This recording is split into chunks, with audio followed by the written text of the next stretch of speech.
Hello everyone, मेरो YouTube च्यानलमा सबैजनालाई वेलकम।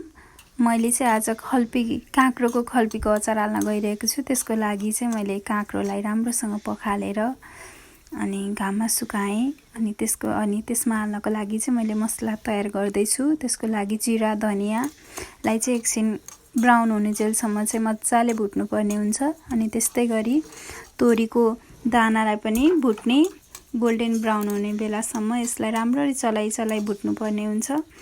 अब यो भइसकेपछि चाहिँ यो चाहिँ रेडी भइसकेको छ। यो यस्तो देखिएको छ, हजुरहरूले हेर्न सक्नुहुन्छ। त्यसै गरी सुकेको काँक्रोलाई एक घाम सुकाउने र मसिनो गरी काटेको खुर्सानी अथवा आफूलाई जस्तो शेपमा मनपर्छ त्यस्तै गरी काट्ने अनि त्यसमा स्वादअनुसार नुन राख्ने।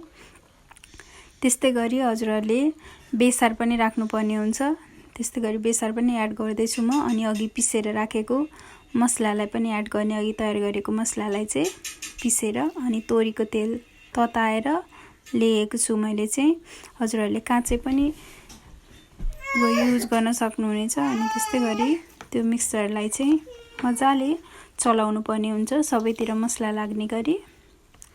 यसरी मजाले चलाइसकेपछि चाहिँ यसको कलर चाहिँ एकदमै यम्मी देखिएको छ, खाउँ लाग्दो देखिएको छ। यो चाहिँ यस्तो भयो, यसरी तयार भयो। यसरी भित्र मसला पसेपछि चाहिँ यो काँक्रोको खल्पीको अचार चाहिँ एकदमै मिठो हुन्छ। अनि हजुरहरूले सिसाको भाँडामा स्टोर गरेर राख्नुभयो भने चाहिँ अलि धेरै समयसम्म टिक्ने हुन्छ। त्यसैले चाहिँ मैले यसरी राख्दैछु। यो अचार यसरी मजाले थिचेर राख्नुपर्ने।